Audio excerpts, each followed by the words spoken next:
Welcome to Jeopardy! I'm Josh Guerrero Blaze, and today we have three brilliant contestants that will answer questions about the chemistry of hand warmers. Prior to the show, our contestants performed in a lab to determine which substance or salts would be the most effective in creating hand warmers. Let's introduce our guests. First guest is Dr. Louis Pierre. How you doing, buddy? How you doing? Not bad. Nice to meet you. Nice to meet you. Second one is Johnny Manzeel. Money team, I see. And last one is Hari Oson.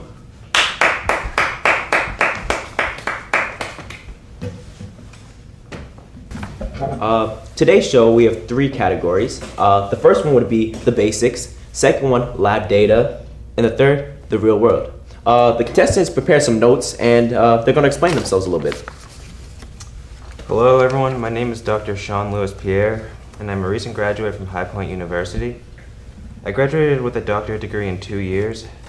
For the first part of our experiment, we set up a calorimeter, temperature probe, and data collection system. We measured the initial room temperature of 50 milliliters of water, the temperature of the 50 milliliters of hot water we were adding, and the maximum temperature change after adding the hot water to the regular water. With this information, we calculated the calorimeter constant. Hi, my name is Johnny Manzeel, and I'm a safety advisor who specializes in everyday helmets. After we calculated the calorimeter constant, it was time to determine which salt gave off the most heat. We measured 50 milliliters of water at room temperature and about 5 grams of sodium chloride and sodium acetate. Once again, we measured the initial temperature of the water. Then we added the sodium chloride and measured the maximum temperature change. We performed the same test with the sodium chlorate, acetate. With this maximum temperature change and calorimeter constant, we were able to calculate the amount of heat energy released by both salts. Hey guys, my name is Heidi Olson, and I am a connoisseur of Spanish arts. So once we tested each salt, we obtained data from other experiments about 4 different salts: Na2CO3, NH4NO3, CaCl, and LiCl. The data allowed us to easily determine which hand warmer was the most effective. We calculated the total amount of heat energy, Q, for each trial of each solution. The greatest change in temperature would correspond with the most effective hand warmer. And these are participants. Thank you, contestants. Now let's see who's ready to dominate. Contestant 1, it's your turn. Thank you, Josh Guerrero Blaze. I'll take the real world for 400. The answer is a device to warm the hands. Contestant 3. What is a hot pocket? Contestant 1. What is a hand warmer? That is correct. Okay, contestant 1, you're up next again. So choose a category. Basics for 200, please. The heat capacity of a calorimeter. Contestant 2. What is the calorimeter constant? Correct. Your question? Take lab data for 400. The answer is the salt that increased the temperature of the calorimeter the most. In other words, the most ineffective hand warmer. Contestant 3. What is sodium carbonate? Wrong. Contestant 1. What is ammonium nitrate? That's correct. You got it. You're doing your little thing. Basics for 600, please. The idea that energy released and the energy absorbed should be equal in magnitude. Contestant 1. What is the law of conservation of energy? Right once again. Basics for 800. The difference between the heat lost by hot water and the heat gained by cold water. Contestant 2. What is how to calculate the calorimeter constant? Yes. Basics for 400. All right. How thermodynamically favorable something is. Heidi! What does enthalpy tell us? Wrong! Contestant 1. What does Gibbs free energy tell us? That is correct once again. At this point, Louis Pierre has $1,600, Jenny Menzel has $800, and Heidi Olson has $0. We'll be right back after the break. Do you hate the freezing temperatures of the winter? Do you have to worry about the Arctic cold? Well, I don't. Thanks to the Hot Hands 2.0, I no longer have to worry about the cold weather of the winter. These things provide up to 10 hours of lasting heat. The Hot Hands 2.0 include a revolutionary process in which our salt, known as Salt X, when released into a chamber of water, results in a highly exothermic process. When the bonds of salt X are broken, they release an immense energy in the form of heat, which can last up to 10 hours and provide warmth for anyone. Hot Hands 2.0.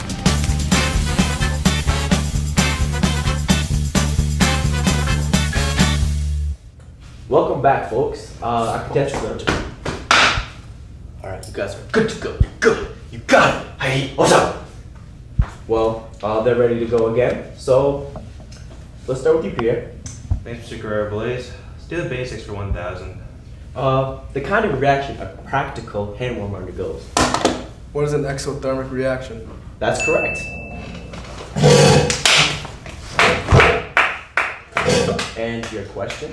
I'll take lab data for $200. The answer is the enthalpy of NaCl. Contestant 2.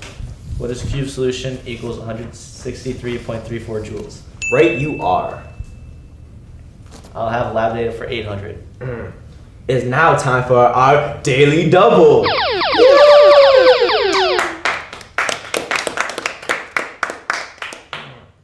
Now, this question is worth 1,600 points. The answer is 50.8%. Heidi! What is my chemistry grade? Possibly, but that's not the answer I was looking for. Contestant 1.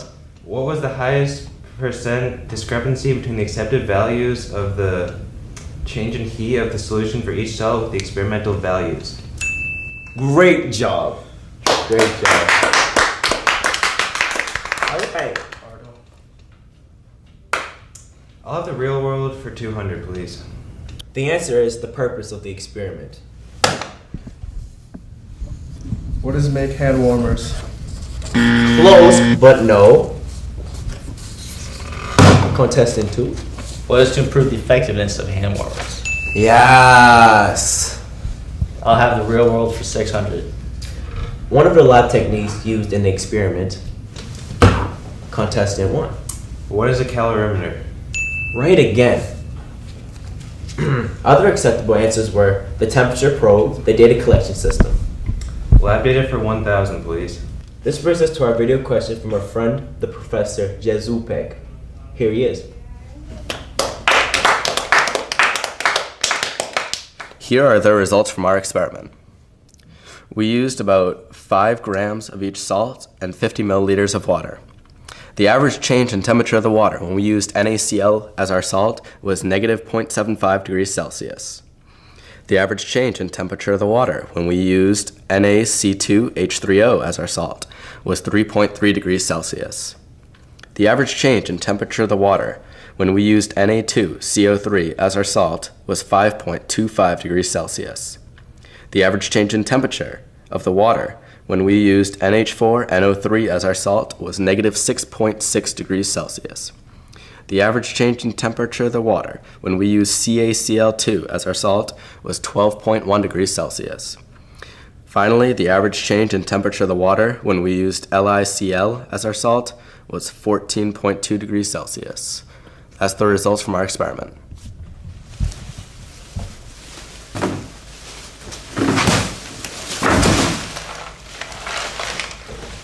Thank you, Gorilla.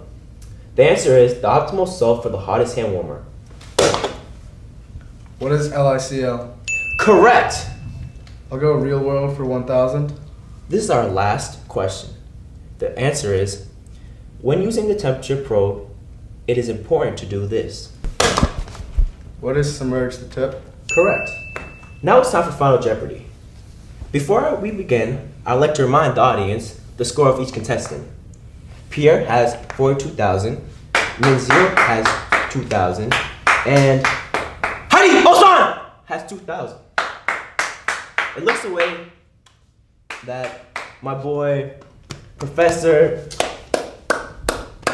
Lewis, is pulling away from the pack. But here on Jeopardy, Final Jeopardy can mean anything. Final Jeopardy!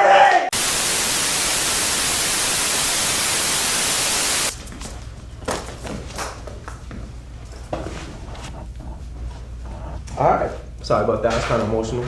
Alright, so The way Final Jeopardy will work today is that every contestant will write a part of the conclusion.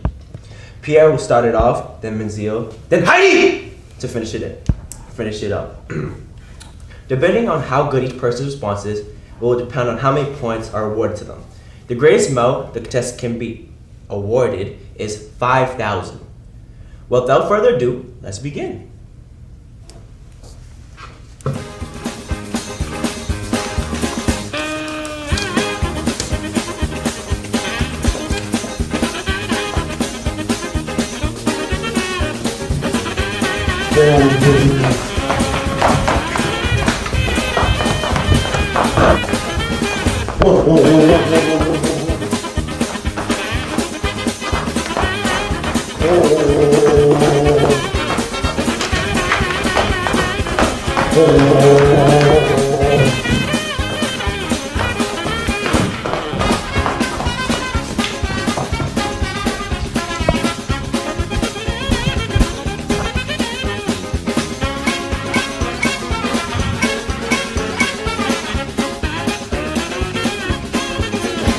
Time's up.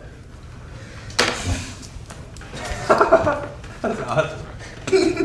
Now I will read the combined conclusion. The purpose of the experiment was to ultimately determine which salt would make the most efficient hand warmer. From the data, LiCl was determined to be the most effective hand warmer due to its requiring the most favorable enthalpy of dissolution, negative 34.57 kilojoules per mole, meaning it gave off the most heat when it dissolved in water. However, there was more significant error between the experimental enthalpy of dissolution values and the published values. For example, the published enthalpy of dissolution of LiCl was negative 37.03 kilojoules per mole, yielding a percent error of 6.643%. And the experimental and published values of the dissolution of NaCl were 1.9088 kilojoules per mole and 3.88 kilojoules per mole, respectively, yielding a percent error of 50.8%. This error was most likely due to the use of tap water as a solvent, meaning ions present in the tap water could have formed or broken bonds with the experimental salt or the water, thereby adding to or subtracting from the heat of the solution, as heat is given off by the particles when the bonds form between them and is absorbed by the particles when the bonds are broken between them. Furthermore, the solutions may not have been stirred enough or with varying levels of vigor in each salt. So not all the solute particles of some of the salts would have interacted with the water particles, lessening the numbers of the bonds, breaking and forming, and therefore also altering the heat of dissolution. In future labs, distilled water should be used as a solvent, and the amount of time stirring the solution could be made constant. Additionally, the time it takes for each salt to dissolve and the time it takes for each solution to return to the temperature of its environment could be measured and taken into account when determining which salt would make the best hand warmer. As for practical purposes, the ideal hand warmer heats up quickly and stays hot for a long time. This can't be realistic. It's a miracle. Heidi Ozon had the best written conclusion, which means he won the whole Jeopardy game. So here's your cash prize.